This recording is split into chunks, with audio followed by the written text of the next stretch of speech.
आज मैं आपको बताने जा रही हूँ जो आपका बीएजी है यानी बैचलर ऑफ आर्ट्स जनरल, उसका जो बीपीएससी 132 जो है subject Indian government and politics. अगर आप बीएजी कर रहे हैं तो आप अगर पॉलिटिकल साइंस और हिस्ट्री के साथ कर रहे हैं जनरल में, तो आप ये जो आपका क्वेश्चन पेपर है ये आप प्रैक्टिस कर सकते हैं। तो जो आपका ये सवाल, इसमें भी आपको सेम जैसे इससे पहले मैंने आपको पॉलिटिकल थ्योरी में बोला था कि कैसे करना है, सेम यहाँ पर भी आपको टोटल 8 क्वेश्चंस दिए हैं। आपको उसमें से 5 क्वेश्चंस अटैम्प्ट करने हैं और हर एक जो आपका सवाल है वो 500 वर्ड्स का होना चाहिए। 500 वर्ड्स में आप लिख सकते हो, यानी 3-4 पेजेस में आपको एक एक जो आपका सवाल है वो लिखना है, ठीक है। तो उसके बाद आपको जो 2 सेक्शंस दिए गए हैं उसमें से एटलीस्ट आपको 2 सवाल करने की कोशिश करनी है, मतलब 2 सवाल जो है वो अटेम्प्ट करने की कोशिश करनी है। तो सबसे पहले जो सेक्शन 1 है उसमें आपको पूछा गया है कि जो लिबरल अप्रोच है, जो आपका जो 3 पहले यूनिट्स है ना, वो मैं आपको पहले ही बताऊंगी, वो बहुत अच्छे से करना क्योंकि इस पे सवाल आते ही आते हैं। जो अप्रोचेस होती है ना, इस पे सवाल आते हैं। तो जो आपके इस इंडियन गवर्नमेंट एंड पॉलिटिक्स है ना, उसके जो पहले 3 टॉपिक्स है वो बहुत अच्छे से कर लेना, उसको समझ लेना। तो जो उसमें उसी में से सवाल पूछे, आप देखो दोनों दोस्त पहले 2 सवाल उसी उधर ही से पूछे हैं, फर्स्ट और सेकंड यूनिट में से। तो आप उसे उसके बाद जो गांधी जी वाला जो था ना, गांधीयन अप्रोच, उसमें से भी आपको यानी पहले तीनों यूनिट में से आपके सवाल आए हैं। तो सबसे पहले आपको इन्होंने बोला है लिबरल अप्रोच में हम कैसे इंडियन पॉलिटिक्स है उसको हम लिबरल अप्रोच के थ्रू कैसे पढ़ते हैं, उसमें क्या क्या लिबरल अप्रोच में क्या क्या चीज़ें होती हैं।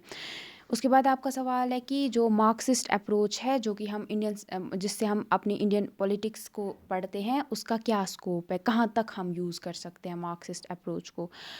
उसके बाद आपको तीसरा सवाल पूछा गया है कि जो हमारे जो इंडियन कॉन्स्टिट्यूशन है, जो हमारा संविधान है, उसमें उसके क्या एसेंशियल फीचर्स हैं, क्या क्या उसमें मेन चीज़ें हैं। जैसे आपके उसमें फंडामेंटल राइट्स हैं, आपके उसमें पार्लियामेंट है, आपका उसमें प्रेसिडेंट है, आप देखोगे बहुत सारा है ना, लोकसभा, राज्यसभा है, लेजिस्लेटिव है, जुडिशरी है, बहुत कुछ है, एग्जीक्यूटिव है। ये सारा मिल के हमारे ये सारी चीज़ें क्या है, ये एसेंशियल फीचर्स है हमारे इंडियन कॉन्स्टिट्यूशन के। उसके बाद आपको चौथा सवाल जो है, इधर आपको क्या करना, अगर इन दोनों दोनों जो ये सवाल है ना, आपको इसमें 2 पार्ट्स दिए, अगर ये आपको अच्छे से आते हैं तो फिर मैं सजेस्ट करूँगी ये इसमें, क्योंकि आपको कम ही वर्ड चाहिए, 250 वर्ड्स में ही लिखना है आपको, ठीक है। तो इस जो ये सवाल एक ही है लेकिन इसके 2 पार्ट्स हैं, 500 के बदले इन्होंने आपको एक पार्ट को 250 मार्क्स दिए हैं। तो यहाँ पे आपको जो पहला सवाल है इसमें पार्ट है वो पूछा है कि फंडामेंटल ड्यूटीज़ के बारे में लिखो, क्या है ये आप बता सकते हो। गांधीयन पर्सपेक्टिव और पोस्ट मॉडर्निज्म में क्या फ़र्क है इन दोनों में, क्या अभी भी गांधी जो पर्सपेक्टिव है वो हमारे अभी भी यूज़ करते हैं, क्या ऐसे किसी राइटर ने बोला है कि जो गांधी जी का जो पर्सपेक्टिव था वो मॉडर्न टाइप का था, वो अभी भी हम अपने कहीं कहीं पे देखते हैं। तो ये आपको इसमें थोड़ा, ये बहुत छोटा सा इसके ऊपर लिखा गया है, आपकी जो ये बुक है इसमें जो गांधी जी के ऊपर जो टॉपिक है उनकी अप्रोच के ऊपर, वहाँ पे छोटा सा लास्ट में दिया गया है इसके पोस्ट मॉडर्निज्म और गांधीयन पर्सपेक्टिव के बारे में। उसके बाद आपको जो सवाल सेक्शन 2 है आपका, यहाँ पे बोला गया है कि जो यूनियन लेजिस्लेचर है उसमें क्या क्या होता है, ठीक है। यूनियन लेजिस्लेचर में आप देखोगे लोकसभा, राज्यसभा होता है, स्पीकर होते हैं, वो सारा आपको बताना है, ठीक है। और यूनियन, यहाँ पे यूनियन है ना, क्योंकि अगर स्टेट लेजिस्लेचर होता है ना, फिर यहाँ पे आपके लिए थोड़ा आपको फिर काउंसिल के बारे, लेजिस्लेटिव काउंसिल, लेजिस्लेटिव असेंबली के बारे में बोलना था, लेकिन ये यूनियन बोल रहे हैं, यूनियन मीन्स सेंटर, ठीक है। तो यहाँ पे आपको ये सेंटर के बारे में पूछ रहा है, वहाँ पे कौन कौन होता है, जैसे कि आपके लोकसभा हो गया, राज्यसभा हो गया, प्रेसिडेंट होता है, स्पीकर होते हैं आपके, वो सारा आपको उनके क्या रोल्स होते हैं वो सब है। उसके बाद आपको बताना है कि जो अगला सवाल है वो बताना है जो प्रेसिडेंट जो होते हैं, हमारे प्रेसिडेंट ऑफ इंडिया हैं, उनके क्या क्या एमरजेंसी पावर्स हैं, ठीक है। जैसे 3 एमरजेंसी पावर्स हैं, तो वो कब उनको यूटिलाइज़ कर सकते हैं, उसके बाद अगर वो इनका यूज़ करते हैं तो कितने टाइम तक कर सकते हैं, फिर अगर करते हैं तो इसके क्या नेगेटिव इफ़ेक्ट्स पड़ते हैं लोगों पे, क्या पॉजिटिव इफ़ेक्ट्स पड़ते हैं, कैसे हम इम्प्लीमेंट करते हैं, या क्या कभी ऐसी इमरजेंसी आई थी हमारे इंडिया में, लगाई थी क्या, किसने लगाई थी, फिर अगर इंदिरा गांधी जी के टाइम पे लगी थी तो तब क्या क्या हुआ था, वो करके आप इसको बड़ा बना सकते हो, ठीक है, थोड़ा इसको एग्जाम्पल्स के साथ। और जो एग्जामिनर्स होते हैं ना, उनको जब आप एग्जाम्पल देते हो ना, वो उनसे ज़्यादा उनको फ़र्क पड़ता है। एग्ज़ामिनर ये नहीं बोलता है कि जो आप उन्होंने आपको बुक में दिया है आप वही रटो रटो और आप आके पेपर में लिखो, नो।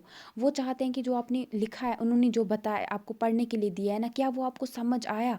मतलब आपको फिर जो समझ आया है ना, आपको बुक को अभी क्या करना है, आपको समझना है। ये नहीं है कि आप रटा मारोगे, नहीं। रटा मारना is not the right option, ठीक है? कभी हो ही नहीं सकता है, क्योंकि ये आपको भूल जाएगा। आपको क्या करना है, आपको समझना है चीज़ों को। जैसे अगर आपको ऐसे समझना है कि आप मतलब हमेशा आपको वो याद रही चीज़ें, ठीक है? आपको पता होना चाहिए प्रेसिडेंट हमारे साथ जब ये लगाएगा तो कितने टाइम तक लगा सकता है। आपको एक विजिलेंट जो आपका ये होता है, एक जो सिटीज़न होता है वैसा आपको बनना है, ठीक है? तो आपको पता होना चाहिए सारी चीज़ें। उसके बाद आपका सवाल आगे पूछा है कि जो कास्ट है वो कैसे अभी उसका जो उसमें उसका जो नेचर है वो कैसे बदल रहा है, क्या-क्या नया उसमें आ रहा है, या पहले कास्ट सिस्टम क्या था, कैसे था? फिर एक और सवाल आपको सेम 250 वर्ड्स का पूछा गया है। इसमें आपको 2 पार्ट्स दिए गए हैं। 500 मार्क्स हैं इसके भी, बट इसमें 2 पार्ट्स में डिवाइड किया है इस सवाल को, 250 वर्ड्स में। तो इसमें बताया आपको एंटी सेक्युलरिज़्म क्या होता है, यानी सेक्युलर जब सेक्युलर आप अपने आप को कब बोलोगे? तब नहीं बोल सकते हो सेक्युलर अपने आप को कि जब आप बोलोगे मैं तो किसी रिलीजन को मानता नहीं हूँ, मैं तो बिल्कुल ये नहीं हूँ। हमारे इंडिया में भी ऐसा नहीं, हमारे ये सही है कि हमारे जो हमारा जो इंडिया है, मतलब हमारी जो कंट्री है, उसका मेन अपना कोई रिलीजन नहीं है, बट ऐसा है कि वो हर एक रिलीजन को बराबर मानता है ना? नहीं है रिलीजन, लेकिन आप देखोगे सारे, मतलब चाहे हिंदू है, मुस्लिम है, वो हर एक पोस्ट पे हैं, चाहे किसी भी कम्युनिटी को। हमारा जो स्टेट है वो हर एक को बराबर रखता है। वो अलग बात है, कभी कुछ हमारे पॉलिटिशियंस होते हैं वो किसी एक को रिलीजन को ज़्यादा इंपॉर्टेंस देते हैं, बट आप देखोगे जो पढ़े लिखे लोग हैं, जो समझदार लोग हैं, वो हमेशा अपना सेक्युलर रखते हैं, सेक्युलर आउटलुक। अब ऐसा नहीं है कि आप हर एक रिलीजन को बोलो कि ख़राब है, ये है, वो है, रिलीजन बकवास है, नहीं। जब आप दूसरे रिलीजन के टुवर्ड्स टॉलरेंट होते हो, उसको भी आप सेक्युलरिज्म बोल सकते हो। जैसे हमारे अशोका जो थे, वो आप देखो वो कितने मतलब टॉलरेंट थे, वो कितना मतलब वो बुद्धिज़्म को करते थे सपोर्ट, बट वो साथ में बाकी को भी सपोर्ट किया करते थे, बाकी रिलीजन को भी। ऐसा नहीं था कि जब जैसे उन्होंने दम्मा की पॉलिसी अपनाई, वॉर के बदले उन्होंने दम्मा को अपनाया, यानी उन्होंने बोला कि मैं पीस से लोगों को अपनी तरफ लाऊंगा, ये नहीं कि मैं उनको मार के अपनी तरफ लाऊंगा। तो उसको आप सेकुलर अपने आप को तब भी बोल सकते हो कि जब आप सब मज़हबों की इज़्ज़त करते हो। तो एंटी सेकुलरिज़्म वो लोग होते हैं जो कि बोलते हैं कि जो सेकुलर लोग होते हैं ना, उनके खिलाफ होते हैं, ठीक है? जो उसके बारे में गलत बोलते हैं, तो उसको सपोर्ट नहीं देते हैं, मतलब सेकुलर होने को सपोर्ट नहीं देते हैं। यानी एक ही रिलीजन को बोलते हैं, बस अगर इंडिया है तो वो इंडिया, जो जैसे इंडिया का आप बोल सकते हो इंडिया है तो इंडिया में सिर्फ एक ही रिलीजन होना चाहिए, तो आप उसको उनको बोल सकते हो एंटी सेकुलरिज्म। आधे लोग होते हैं वो बोलते हैं जब बहुत सारे रिलीजन्स आ जाते हैं तो कोई एक आप अच्छा इंसान नहीं मतलब रहते हो, या प्रॉब्लम्स होती है, नहीं। आप रह सकते हो साथ साथ।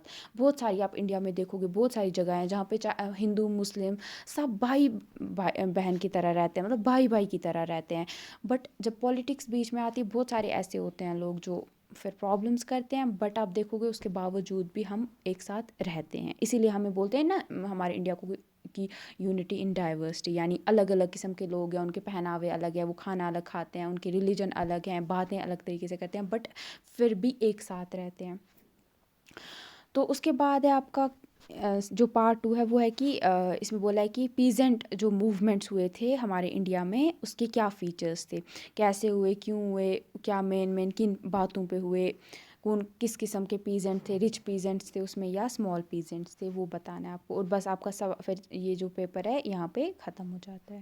Thank you.